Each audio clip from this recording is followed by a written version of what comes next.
मैं सिर्फ उम्मीद ही नहीं, यकीन है कि इस बिल के बारे में सब कुछ जानकारी प्राप्त करने के बाद इस हाउस के जितने मेंबर्स हैं सब इस बिल को समर्थन जरूर करेंगे। सबसे पहले अध्यक्ष महोदय जी, इन्होंने कॉम्पिटेंसी का मुद्दा यहाँ उठाया। मैं पूरे जिम्मेदारी के साथ आपके माध्यम से सदन को बताना चाहता हूं, इस बिल में जो भी प्रावधान है आर्टिकल 25 से लेकर के 30 तक किसी रिलीजियस बॉडी का जो फ्रीडम है उसमें कोई हस्तक्षेप नहीं किया जा रहा है, ना ही संविधान का किसी भी अनुच्छेद का इसमें उल्लंघन किया गया है। और अब सुप्रीम कोर्ट का एक केस का मैं हवाला देना चाहूंगा, Brahmachari versus state of West Bengal. इसमें सुप्रीम कोर्ट ने क्लियरली रिलीजियस डिनोमिनेशन के बारे में रूलिंग दिया गया है और उस रूलिंग के तहत Waqf board doesn't fall within the purview of article 25 and 26 of the constitution of India. दूसरा सर, इसमें हमने जो ब्रॉड बेस किया है, किसी का हक छीनना तो बात छोड़ दीजिए, जिनको हक नहीं मिला है उनको हक देने के लिए ये बिल लाया गया है। इसमें महिलाओं के लिए, बच्चों के लिए और मुसलमान समाज में जो पिछड़े हैं, जिसको आज तक कभी मौका नहीं मिला, जिसको दबा के रखा हुआ है, उनको जगह देने के लिए ये बिल लाया गया है। और सर, संविधान के कंकरेंस लिस्ट एंट्री नंबर 10 और 28 में आज के जो विषय हम लोग चर्चा कर रहे हैं वो एंट्री 10 और एंट्री 28 में ये कंकरेंस लिस्ट में है। इसलिए ये पूरा लेजिस्लेटिव कॉम्पिटेंस इस सदन के पास है, भारत सरकार के पास है, इस सदन में ये बिल पेश करने का। अध्यक्ष महोदय जी, जैसे मैंने कहा है, सबका पॉइंट्स को मैंने नोट भी किया, बहुत अच्छी तरह से सबका कंसर्न को भी हमने नोट किया है।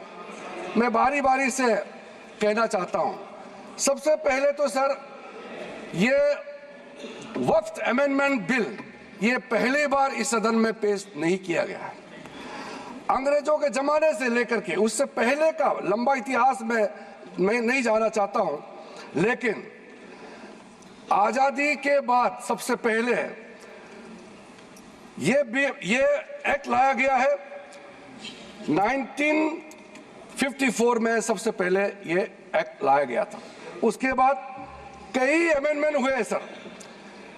काफी अमेंडमेंट होने के बाद मैं पूरा इतिहास में नहीं जा रहा हूं, लेकिन जो अमेंडमेंट आज हम लाने जा रहे हैं इस सदन में, वो वक्फ एक्ट 1995, जिसको 2013 में अमेंडमेंट ला करके इस पूरा जो वक्त का पर्पस, इंटेंशन और जिसके उम्मीद में लोगों का सालों तक था कि इस अमेंडमेंट जो लाया इससे कुछ फायदा मिलेगा, उसको उल्टा करके 2013 में ऐसा प्रावधान डाला गया था जिसके वजह से आज ये अमेंडमेंट लेकर के हमको यहां सदन में आना पड़ रहा है। सर, 1995 का वक्फ अमेंडमेंट एक्ट में जो भी प्रावधान लाया गया था उसको कई लोगों ने अलग अलग तरीके से उसका असेसमेंट किया, उसको देखा है कि वाकई 1995 का वक्फ अमेंडमेंट बिल क्या ठीक है, काफी है, जिस पर्पस के लाया गया है वो सर्व कर रहे हैं। कई कमेटियां, कई लोगों ने इसका पूरा एनालिसिस किया है सर, मैं उसका आपके सामने में अभी रखूंगा। लेकिन ये पाया गया है कि 1995 का वक्फ अमेंडमेंट एक्ट ये बिल्कुल असक्षम रहा है और जिस पर्पस के लिए एक्ट लाया गया है वो पर्पस सर्व नहीं हो रहे थे और कई गलतियां, कई खामियां इसमें पाया गया है। उसके लिए कुछ कदम उठाया गया है। मैं आज इस सदन में आपके माध्यम से खास करके कांग्रेस पार्टी को कहना चाहता हूं, ये अमेंडमेंट आज सरकार इस सदन में ला रहे हैं, एक तरीके से आप लोगों ने जो भी कदम उठाया है, आप लोगों ने जो भी चाहा है, वो आप नहीं कर पाया, वही चीज करने के लिए हम आज ये अमेंडमेंट प्रपोज किया गया है। अब जब मैं इसका विवरण दूंगा तो आप बिल्कुल सहमत होगा मैं जो आपके सामने में बात रख रहा हूं। और दूसरी बात, इसमें हम लोग सब चुने हुए प्रतिनिधि हैं। मैं अपना बात तर्क रखने से पहले ही बताना चाहता हूं, इस बिल का समर्थन कीजिए, करोड़ों लोगों का दुआ मिलेगा। अगर आप विरोध करोगे, चंद लोगों ने पूरा वक्फ बोर्ड को कब्जा करके रखा हुआ है और आम मुसलमान लोगों को जो न्याय इंसाफ नहीं मिला उसको सही करने के लिए ये बिल लाया गया है। इतिहास में दर्ज होगा कि ये बिल को कौन कौन समर्थन किया है और किसने विरोध किया है, ये इतिहास में नाम दर्ज होगा। इसलिए इस बिल का विरोध करने से पहले आप सोचिएगा, करोड़ों गरीब महिलाओं का, बच्चों का, गरीब मुसलमानों का। सर, सबसे पहले मैं सर जो खामियां ये 2014 से लेकर के आज तक ये 1995 अमेंडमेंट एक्ट के बारे में मैं सिर्फ नहीं कह रहा हूं, हमसे पहले कांग्रेस के जमाने में भी कई यहाँ इस मुद्दे को लेकर के कमेटियां और अलग अलग जगह में इसका विवरण किया गया है। सबसे पहले सर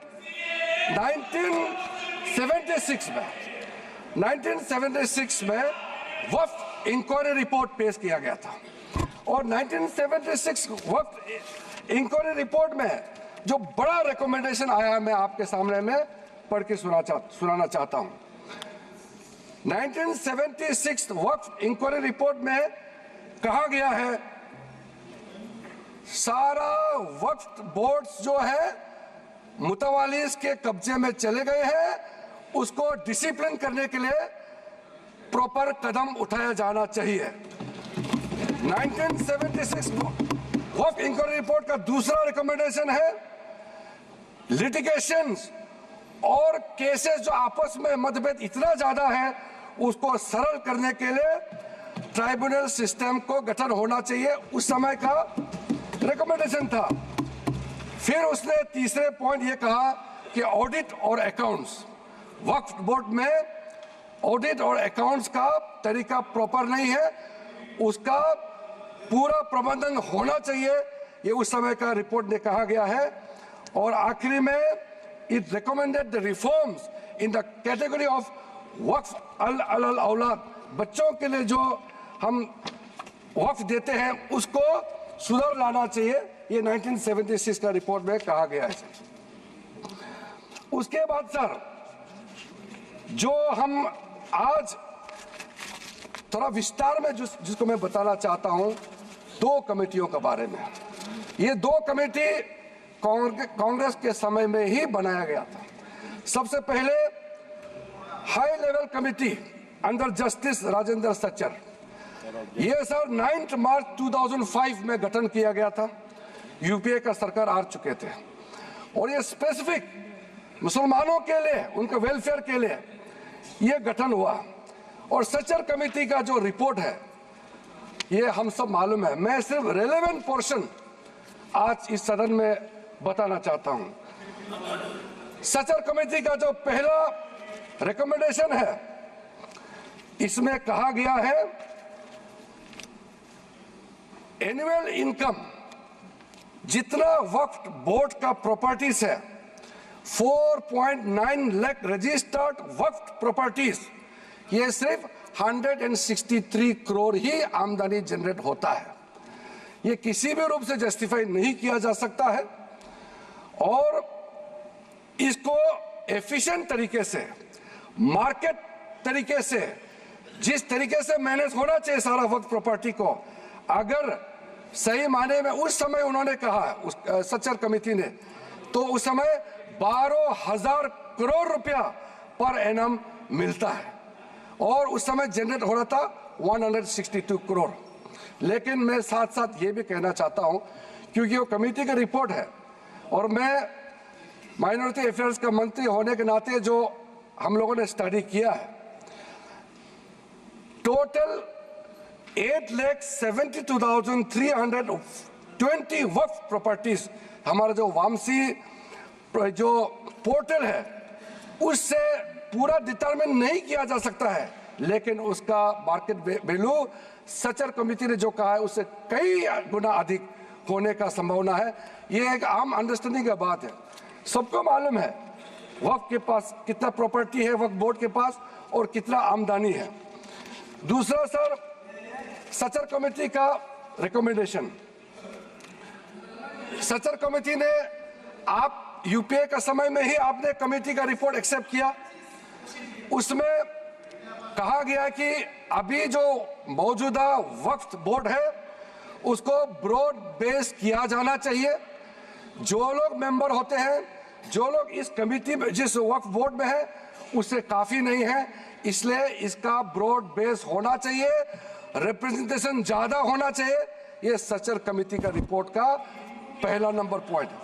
इसमें सर दो महिला सेंट्रल वक्फ काउंसिल और स्टेट वक्फ बोर्ड्स में होना चाहिए, ये भी सचर कमेटी का ही रिकमेंडेशन है।